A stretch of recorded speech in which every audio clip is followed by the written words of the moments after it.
What up, guys? Welcome to another show, man. It's NBA Talk with Jay. Y'all know we got to get it started off with the vibes, with the old 90s vibes, see what I'm saying? But we got our guy, Ralph Michaels, with us, man, the legend, you see what I'm saying? And we got Ronald Cabang with us as well. What's up with you, Ralph? How you been, my brother? Doing great, guys. Always a pleasure to be with you, Jay. And Ronald, first time with you on this show. Love your work, and you're a great young handicapper, and happy that you're on board with us. Yeah, appreciate it. I don't think many of you guys know this, but Ralph is a big reason why I'm on Sports Memo, and he's a big inspiration to the work that I do. So a lot of the trends and all that stuff that I bring up, he's the reason that I do that stuff. He's super big in that space there. I love it. He's a big inspiration for me.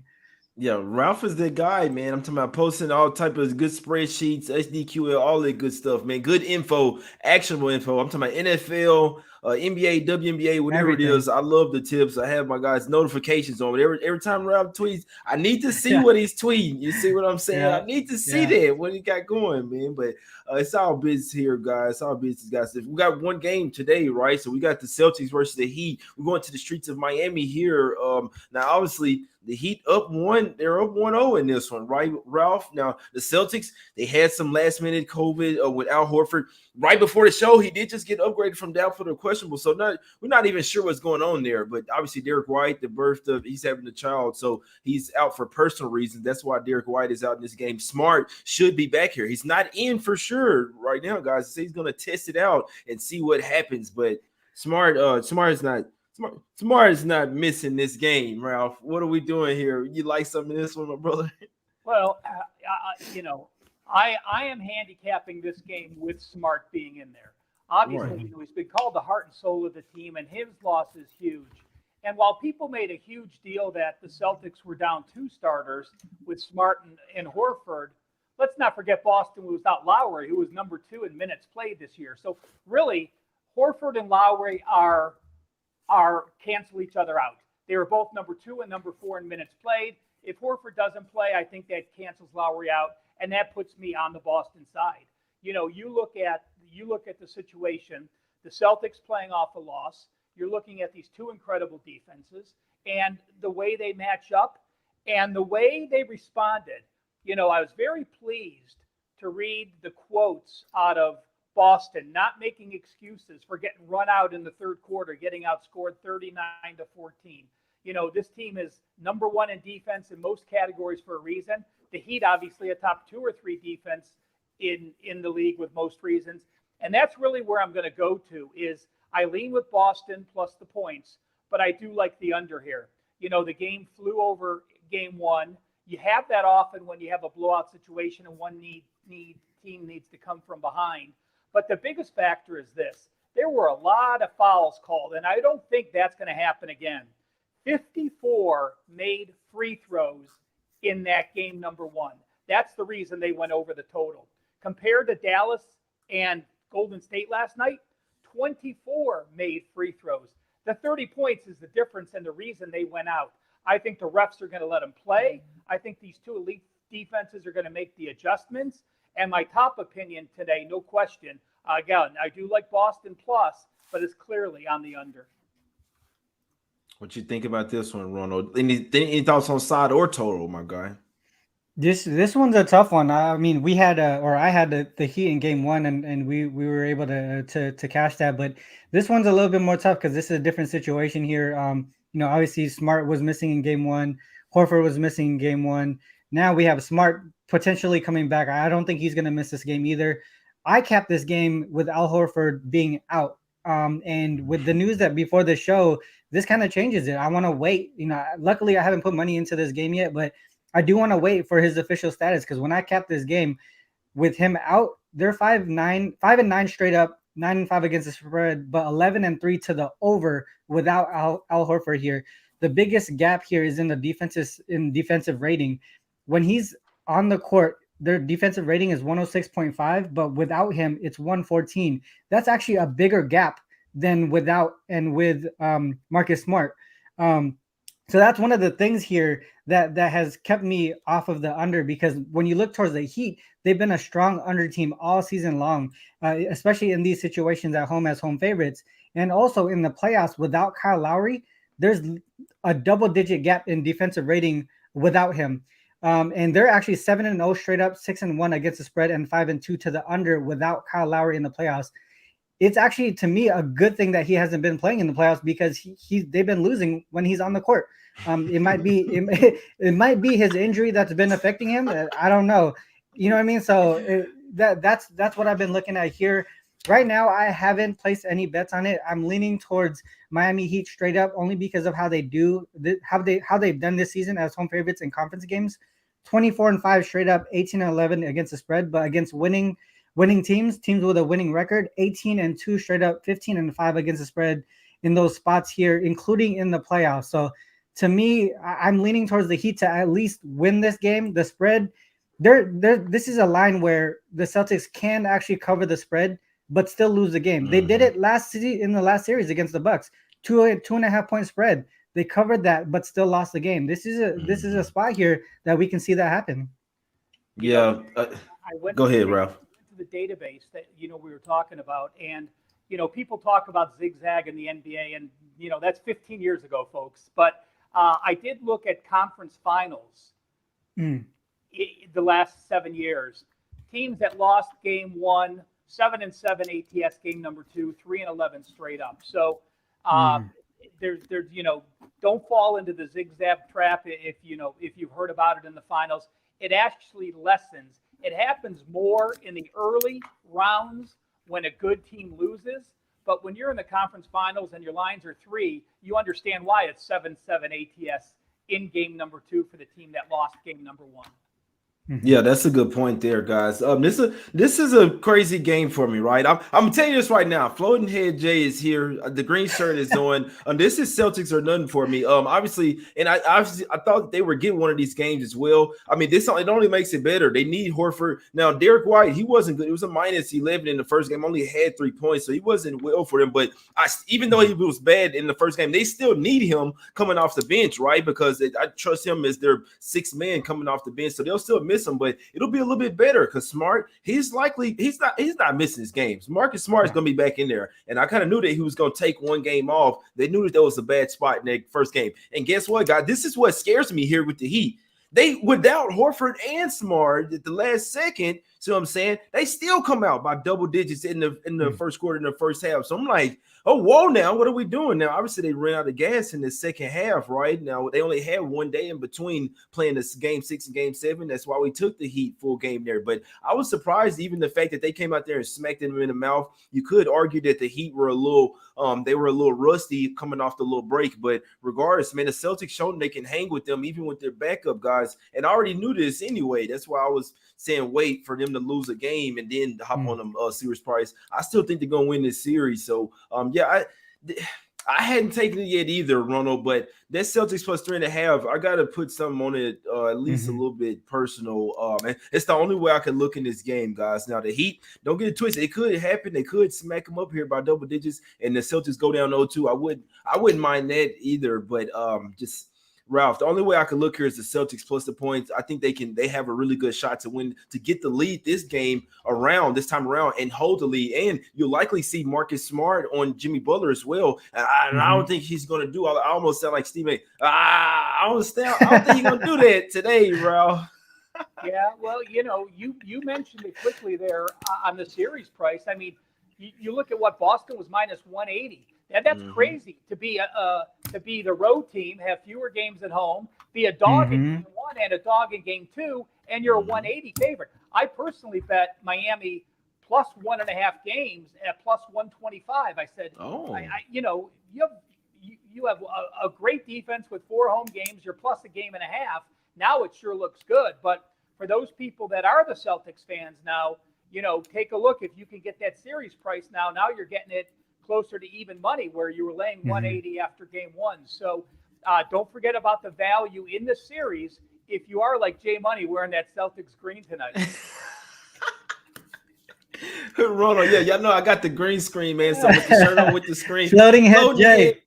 Huh? You know what's up, bro. Yeah, Yeah. no. We talked. I don't know. I'm sure you watched Solo Day. I said if they lose one, if they whoever, it's not that simple. But we forecasted. We was on the Heat first, and I said Celtics game 2, and I kind of got to stick with it. So I hadn't taken it yet. But with Horford coming in there, I mean, he's not guaranteed back in. But even with him being upgrade question, but even having Smart back, I still don't like that Derek White's out. But Ronald, so you saying if you had to bet it, you'd be looking just Heat to win, you would even you'd stay off the minus Dude, 3.5? like this is a spot where, like I mentioned, even in the Bucks game, in these tight games, the way that these two teams play each other, as far as like defense, pace, and just overall the game flow of how we expect these two teams to play each other, is gonna be a tighter game in game 2 than it was in game 1. Miami had the rest advantage. They, as far as the coaching piece of it, Udoka messed up in the first half. Tatum played 23 minutes out of the 24 minutes in the first half, and they had an 8-point lead. Why not give your guy a rest when you had the lead there? You have a bench that is capable of at least maintaining or staying within a certain point range, right? Give your guys a chance. He didn't do that in game 1. I think he does that in game 2. You're going to see a much rested Tatum in the second half, and I think that's going to be a very impactful, especially in the fourth quarter here. I think it's going to be close to a point where it could be within a possession. And to me, you know what I mean. So that's going to be big. I'm with my guy Friday. Who you like or who you don't like. I mean, just look at the value. Game 1, no Smart, no Horford. Miami's -2. Now you're getting Smart back. You might have Horford back, and you're getting 3.5 off a loss. Celtics were 20-10 this year off a loss, 67%. It's going down to 3 spread. So I mean, right there, if you're just looking at value, it's clearly the value was on playing Boston from what we had in game number 1. Yeah, no, I'm with you. I'm with you on that, my guys. Man, we're gonna talk about a couple of these NBA games real quick. Yeah, I personally, I'm putting a little something on the Celtics here, man. I got to ride with them. Now, it's nothing huge. I wouldn't be surprised the Heat get it done again at the house. The role players play better at the house.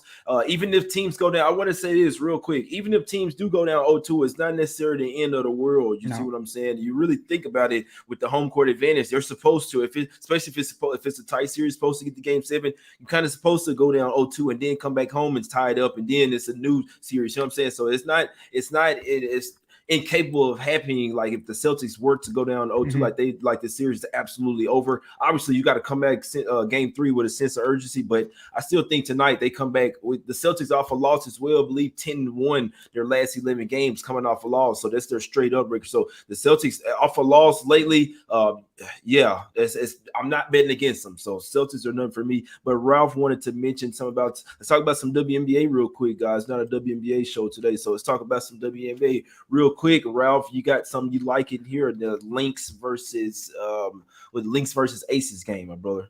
Yeah, I think this line has become so inflated. I mean, Las Vegas, one of the best teams, off to a 4-1 straight up in ATS start. Minnesota, quality team. They were number 3 in the WNBA last year. They returned 100% of their starts, 99% of their minutes, 99% of their points. They are down 1.5 starters, and they got off to an 0-3 start, shooting 39, 34, and 41%. But the offense has come alive. The last 2 games, they've shot 49 and 48%. Las Vegas, on the flip side, their last 3 games, has shot 41.5, 47%, and 46.2%. Vegas has Phoenix on deck. They're off a Phoenix and Phoenix situation. And when I looked up double-digit favorites in the WNBA, they are 42.9%. So that's a 57.1% situation in Minnesota. But when that double-digit favorite is off a straight-up win, like Las Vegas is, they're 39.8% against the spread.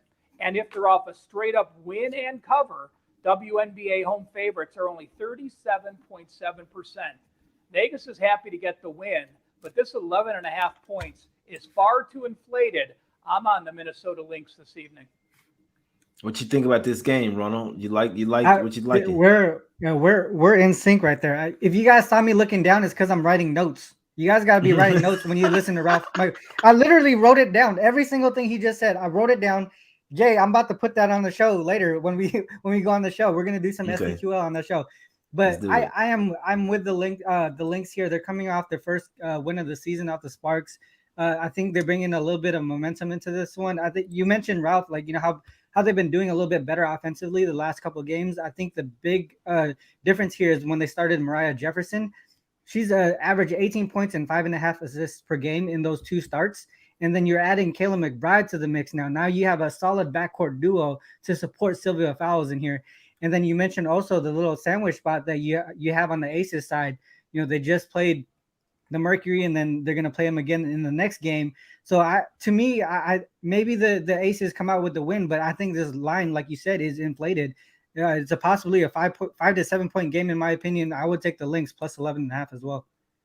Yeah, hey, I couldn't talk you guys off. I'm not. I could tell you this. I'm not a WNBA expert. I'm not betting against the Aces though. That's one thing I know. It's simple for me. I see them. I think that's the best WNBA team out there. And if they really trying to do something, they could be just out to smack everybody. But you guys definitely make some good points. The Lynx, they just come off that win as well. How would you say, Rob? Their last 9 games, they're 3-5-1 as a double-digit favorite. So yes, they're undefeated in that role. Different coast, they had one loss, but still, again, 3-5-1 is their ATS number in that double-digit favorite role. No, I'm with you. Just real quick, the other WNBA game, Ronald. Did you have anything else on the other one that you wanted to let them know before we get out of here? Are you talking about the? So we're talking about the Wings and Mercury.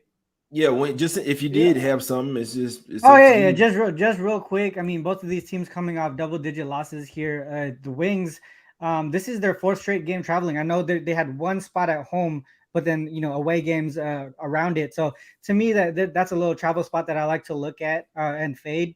But then also on the Mercury side, they're coming off a 12-point loss to the Aces.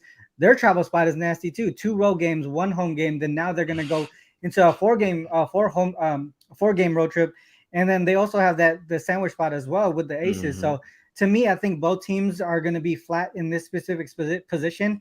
So I was looking towards the under in that game. I haven't placed a bet or anything on it yet, but that's kind of like the direction that I'm looking towards. That's a good point. Ralph, you like something here? I don't. We talked a minute before we got on, Jay, about the game. But Ronald, you talked about them playing in a different city. I mean, Dallas starts with 7 road games. And they don't play back-to-back home games in their first 10 games. So they play in a different arena 10 straight games. Well, that's not true because they play Connecticut back-to-back games. But they've had to travel, come home, travel. Then they go on a 5-game road trip. So we might see a team fade early this year because of that incredible schedule. So always take into account when you're looking at stats, with that road-heavy start to the first 10 games of the season, obviously they're going to have a home-heavy stretch where maybe you're going to get some value on them coming down after that 10-game schedule. That's a good point there. That's a good point, man. It's a tough game for me. I know just my 2 cents, the Mercury having they fighting and stuff on the sidelines, that's showing inner turmoil. That's showing that, they're not necessarily locked in togetherness right now. And that's how you need to be as a team. So just 1 or 2 people, I don't want to pass you the ball or something, or we got some tension between each other. They can really show towards the court over there. So right now, I just don't think that it could go the other way. They could rally around each other and say, you know what I'm saying, and kiss and make up and all that or whatever. But I'd be betting wise, I wouldn't be betting them right now. So it's Wings plus the 5 or nothing from now. I was kind of thinking I might go get some hot wings today, man. If I hop on the Wings, got to go get some hot wings. One last point, Jay. When you're looking at Phoenix, I mean, you've played the toughest schedule there is. You played Seattle twice and you played Las Vegas twice. So yes, those numbers aren't good, but looking at their schedule, I mean, that's brutal to start the season, having played those 4 teams. So they now get a bit of a breather moving forward. We'll see what they do with that lighter schedule. Yeah, that's a good point there. Hey, be interested to see what happens. I didn't pull the trigger on it, but I was thinking about going to get some wings today, my gosh. But let's get up out of here real quick, man. Let's talk about some shirts real quick, man. The Jay and Shark shirts, if you'd like to get one, they still $10 off. Matter of fact, well, I'm gonna drop them down to $15 off, man. $15 off the Jay and Shark shirts, and you get a free pair of J Money approved glasses with that shirt as well, man. We have other shirts as well, Smack City shirts. Ronald got the Us Against the Bookie shirt. We always trying to cash cash, man. That's all. I hope you guys smack the bookies up until they tell you can't come there anymore. Let's get some cash shirts as well. But the Us Against the Bookies are my favorite, I must say. But Ralph, we're gonna get to some free picks, Ralph. So Ronald is over there at Sports Memo. He has special promo codes every single day. Go check him out on Twitter, and Ralph as well. Ralph, you got any special promo codes other than the ones that we running with the 40-day all access pass that you pay for the 30 days? Get the $100 off, and you get the extra 10 days off. So a $238 savings, all access pass, guys. Every single sport. You see what I'm saying, Ralph? What you got going over there with Wager Talk? I do want to mention this. Well, I want to just mention my 5% play tonight in the NHL. I've hit 9 straight 5% plays. I've hit 9 straight NHL 5% plays, and I am 19-2 on my last 21 top-rated 5% plays.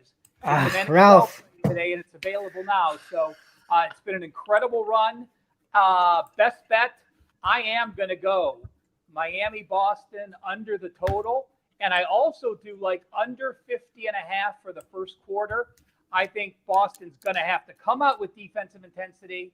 And again, you're giving up a little bit of value in the first quarter, obviously, but I think that's a very fair number for top 2 of the best defenses, if not the top 2 defenses in the NBA overall, to go under 50.5 first quarter. That's a good point there, Ronald. I like those looks, Ronald. My guy, what do you like in here? Yeah, man, this NBA game for me is really tough. I still want to wait on Al Horford's official status to actually place a bet on it.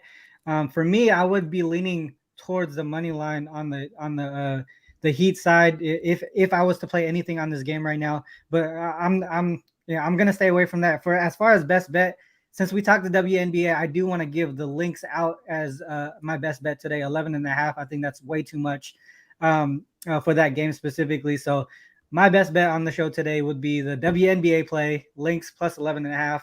I'm gonna stay away from the Boston and Miami game for now. If you guys watch my show later with Jay, maybe we'll have a little bit of a different angle to it.